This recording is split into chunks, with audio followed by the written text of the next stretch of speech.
जय श्रीमन्नारायण। कार्तिक के इस पवित्र महीने में आज हम सुनेंगे कार्तिक महात्म्य के चौथे अध्याय की कथा। आइए भक्तजनों, भगवान लक्ष्मी नारायण के चरण शरण में ध्यान लगाते हुए सुनते हैं कार्तिक महात्म्य के चौथे अध्याय की कथा। एक दिन नारद मुनि भगवान ब्रह्मा के दरबार में पहुँचे। वे प्रसन्न होकर बोले, हे पितामह, आपने मुझे कार्तिक मास का महात्म्य पहले के 3 अध्यायों में बहुत सुंदर बताया है।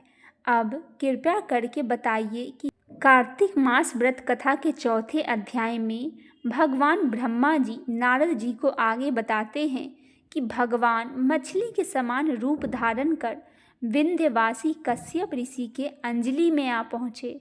मछली ना तो कमंडल और ना ही तालाब में समा रही थी। नारद जी बोले, ऐसा कहकर विष्णु भगवान मछली के समान रूप धारण कर विंध्यवासी कश्यप ऋषि के अंजलि में आ पहुँचे। कश्यप ऋषि ने दया करके उन्हें अपने कमंडलू में रख लिया। जब वह उनके कमंडलू में ना समा सके तब उन्हें कुएं में डाल दिया। जब उसमें भी वह मछली ना समा सकी तब उसे तालाब में फेंक दिया, और जब तालाब में न समा सकी तब उसे समुद्र में डाल दिया। वहाँ भी वह बढ़ने लगी। इसके उपरांत उस नारायण रूपी मत्स्य ने शंखासुर को मारा। तत्पश्चात उस शंखा को हाथ में लेकर बद्री कारण्य में आ पहुँचे।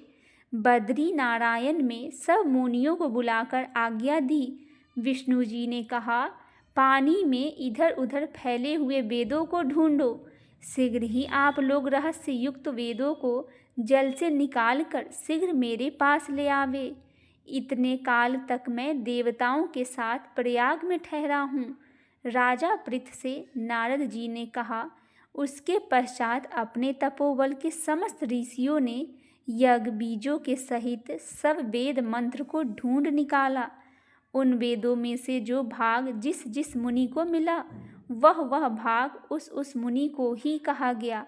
तत्पश्चात हे राजन, उसी दिन से उस भाग के वे ही ऋषि कहलाए। सब वेदों को लेकर मुनिगण प्रयाग में आए और ब्रह्मा को उन लोगों ने सब वेद समर्पित कर दिया। सब वेदों को पाकर ब्रह्मा जी बड़े प्रसन्न हुए। तुरंत ही उन्होंने देवता तथा ऋषियों के साथ यशमेघ यज्ञ किया। यज्ञ के अनंत में देवता, गंधर्व, यक्ष, नाग और गुढ़ाग गण विष्णु को भूमि में दंडवत करके प्रार्थना करने लगे। देवता गणों ने कहा, हे देवाधिदेव, हे जगन्नाथ, हे प्रभु, हम लोगों की प्रार्थना सुनिए। हम लोगों के हर्ष का समय है, इससे आप हमें वरदान दीजिए। इस स्थान में नष्ट हुए वेद पुनः ब्रह्मा को मिले। हे लक्ष्मीपते, आपकी अनुकंपा से हम लोगों को यज्ञ का भाग भी यहाँ मिला है। इसीलिए यह स्थान आपके प्रसाद से पृथ्वी भर में सर्वप्रधान पुण्य को बढ़ाने वाला, मुक्ति और भक्ति को देने वाला होगा। ब्रह्म हत्यादि महान पापों का नाश करने वाला आज का यह समय भी परम पवित्र और अच्छे फलदाता हो, ऐसा वरदान हम लोगों को दीजिए। श्री विष्णु भगवान ने कहा, आप लोगों ने जो कुछ कहा है वही हमारा भी ध्येय होगा। जैसा आप लोगों ने मुझसे कहा है वैसा ही यह ब्रह्म क्षेत्र जगत प्रसिद्ध होगा। सूर्य वंश में उत्पन्न राजा भागीरथ गंगा जी को यहाँ पर लावेंगे और गंगा जी का सूर्य पुत्री यमुना जी के साथ यहाँ पर संगम होगा। आप लोगों तथा समस्त ब्रह्मादिक देवताओं के साथ मैं भी यहीं पर रहूँगा और यह स्थल तीर्थराज के नाम से प्रसिद्ध होगा। यज्ञ, दान, व्रत, हवन, जप और पूजा आदि कृत्य यहाँ पर सदा अनंत फल देने वाले और मोक्षदायी होगा।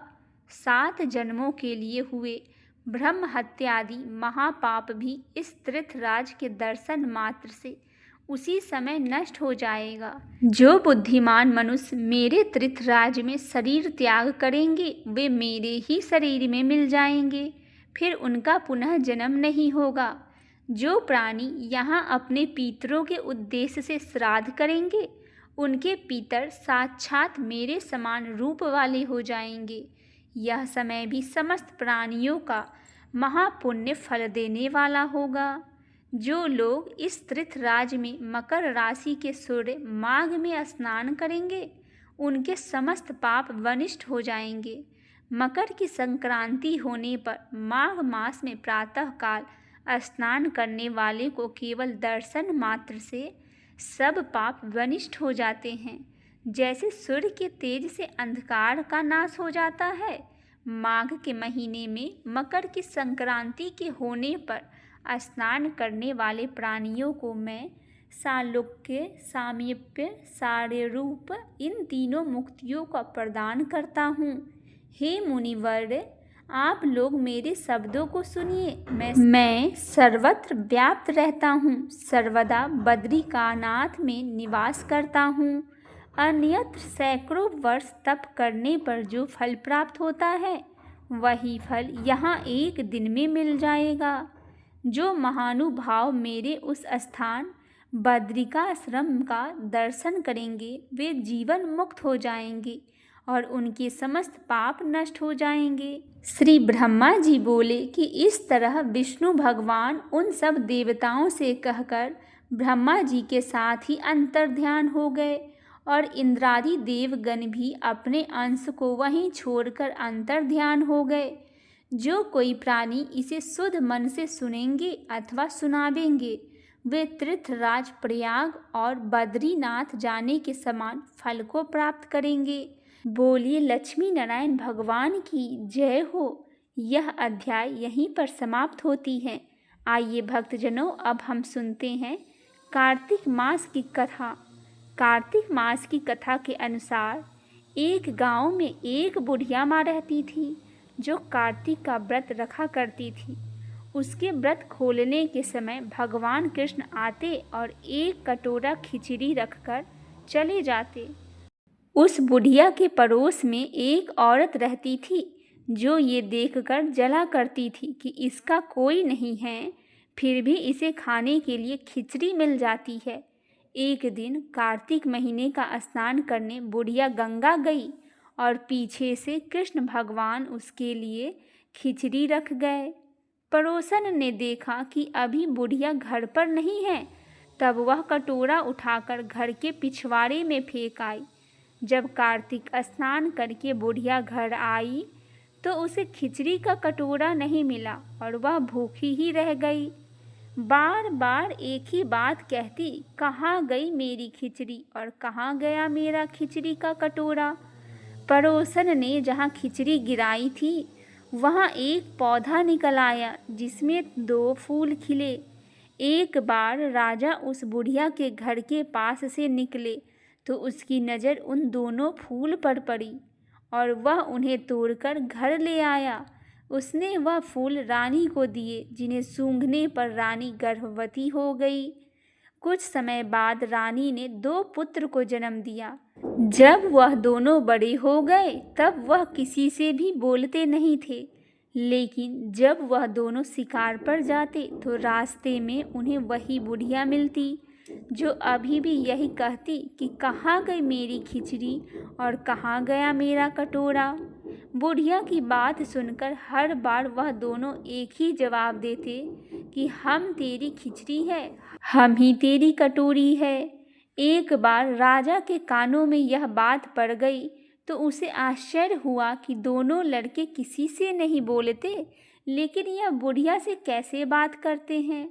तब राजा ने बुढ़िया को राजमहल बुलवाया और कहा कि हमारे दोनों पुत्र किसी से बात नहीं करते, लेकिन ये तुमसे कैसे बोलते हैं।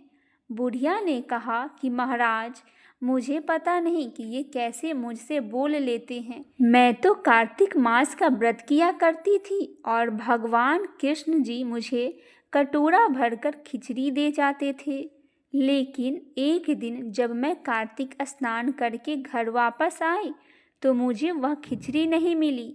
जब मैंने कहने लगा कि कहाँ गई मेरी खिचड़ी और कहाँ गया मेरा कटोरा, तब इन दोनों लड़कों ने मेरी बात सुनी तो ये कहने लगे कि तुम्हारी पड़ोसन ने तुम्हारी खिचड़ी फेंक दी थी तो उसके 2 फूल बन गए थे।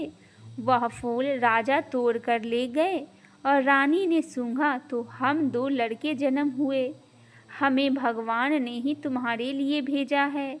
सारी बात सुनकर राजा ने बुढ़िया को महल में ही रहने को कहा। हे कार्तिक महाराज, जैसे आपने बुढ़िया माँ की बात सुनी, वैसे ही आपका व्रत करने वाले को भी और यह कथा सुनने वाले को भी आप अपने दया दृष्टि, कृपा दृष्टि सदैव बनाए रखिए।